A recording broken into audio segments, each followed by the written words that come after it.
these times in earlier on this morning. It really does, Steve, yes, and the fastest time went to Fabio Cuaca. Not exactly happy with life, Fabio, this morning, but they had those all-important injured Pecco Bagnaia. That was the latest Spargo, Alex Marquez. Bradley Smith, I'm delighted to say, took a very... After a bit of a disaster for Ducati in the Czech Republic just a few days, were looking good. Third and fourth in this morning's session. Alex Rins, of course. And do you think you've fixed what it, those problems and what it takes well, or do you know something we don't, from inside the team? Yeah, first of all, to be comfortable.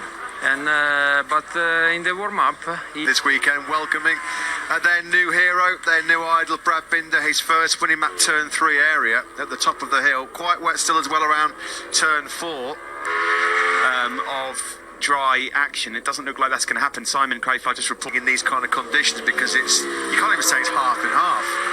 It's only dry. You'd be kicked up by that Suzuki through turn 3. Then it was really wet here on this fast part. Quickly, and with a number of bikes on circuit, a dry line would appear. But right now, a bit of Argentina when Jack Miller was on pole position. Yeah, I'm surprised Miller's not been out there in turn 9. So it started to rain at the back end of the lap here as well. Broke the top of his right tibia bone. A successful operation in Ancona 6 day. TM Tech 3. Quite interesting this, Steve, isn't it, Steve? Because 2 guys have gone out there would have... They actually missed a little more than Fabio Quartararo, fellow rookie, would have on the opening day. Can't recall off the top of my head. I'm having to be proven wrong, but I don't think it's happened very often. To his crew chief, Frankie Carchidi.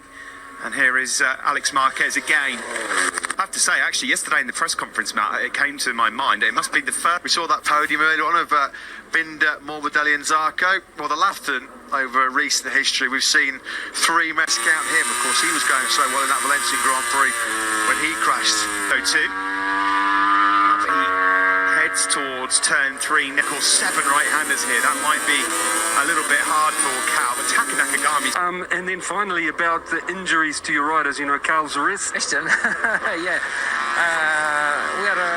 we were quite happy this morning. On his left foot, but he started to have a better power in the end. Having said that, from South Africa right now.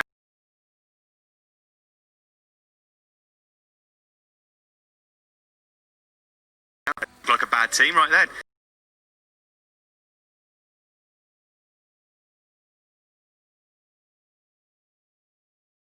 Rear grip problems, which unfortunately for him have carried over from that. We know last year here was his best race ever in Moto. A lot of trust in his potential. He turned 20 beginning of not too much, except which is already a great result, podiums in and I would just like all the people who share with the media, with attention from the sponsors.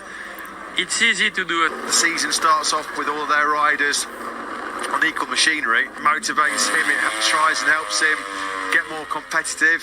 But find something pretty quickly if he's to get on par with Johan Zarco, who's starting to really... You just wonder, don't you, whether or not Aprilia would have seen the race on Sunday time. You think to yourself, have they looked at that result on Sunday and gone, goodness me, Kate on his sleeve. He said, I'm not being critical of Aprilia at all. The RSGP learned how to use what they've got, and that's absolutely crucial. So let's just continue to watch Aleix around here. They've always notoriously struggled here in Chile, but it looks like they're going to be having a close look at all the wet tyres this weekend as well. I'm sure it's going to be a better weekend for you than the last one, less hard. It's a special track. This one and the one from Thailand are keep the temperature as low as possible. So the rear construction for it should suit him better or not. No, I don't think so. The one we use here is derivative from the 2020 construction. So there is I have a problem like also wearing in the same area. So same compound all around, both rear on wets. But we know that this track is very sensitive in wet. I noticed that in a few post-race comments from Ruben Charis, really want to be part of the Sponsorama Racing project, given their history, but that could be a result that changed the dynamics. And of course, what will be key for me, Steve, is whether this result will have any influence on their machinery at the... Opinion yet, but and hopefully we will not have to prove anything here, because I don't want to hear the word Brno again now until perhaps we... Podiums for the Iwata factory. Jorge Lorenzo went last year for... It doesn't really look wet anymore, does it? It's very much a drying circuit. burst of acceleration between The sector time in sector 3 is going to be over 5 seconds.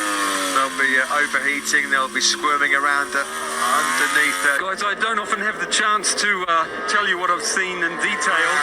Launch control, whatever, whole shot device, whatever you want to call it, worked. The bike was sitting there with the engine running. He turned that lever on the, just a little bit. Then he turned the lever on the triple clamps, pushed, and nothing visually. Turn 1, and we saw quite a big difference. Johann Zarco was going out. Official MotoGP social media account, certainly on Twitter, at Davizioso. These are a massive 9 days coming up. Enough pressure to his own shoulders. Here is the man then. And people who haven't seen it, it's worth a watch. But my wife watching it was hot. Comments of Gigi Dall'Igna, who is the boss. He pulls so many strings at the Casey Stoner didn't want to be their test rider any longer. Jorge Lorenzo, and I took out of that documentary that Dall'Igna just does not feel like Davizioso, isn't it? We're going to find out then after these 2 Grand Prix what the future. Your entire future and career is basically hinging on 2 races. A Ducati, Pecco Bagnaia is obviously showing a lot of promise and potential.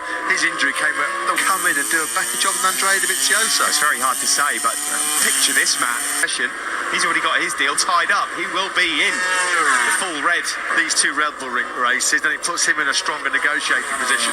We know that they're in a much stronger bargaining position. It strengthens his power, but it's the transfer market.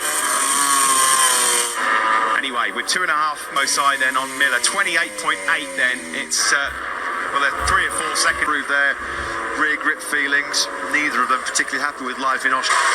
Keep him as a test rider because he's a brilliant test rider. The information he's done at KTM, like, for example, imagine how much someone like... The question is if he was to do an all right weekend and lost his place. Because they know, like Simon said, he's got so much experience. He's pretty open arms. They'll be rolling out the red carpet to get him on that RSG. Gone a bit wide, I think it's fair to say, through turn 4. In that weather disrupted FP2 session then, it does look like at the moment it's just set the fastest first sector. That'll be a real fillip for his confidence. Only for a split second because Alex Rins has now gone to second. A long delay to the proceedings with that rain that fell heavily up the top. Might put Ica up inside the top 3. Oliveira and Lecuona, that's just going into the evening actually. Yeah, always nice psychologically to see your name figuring as this there almost 0.8 of a second.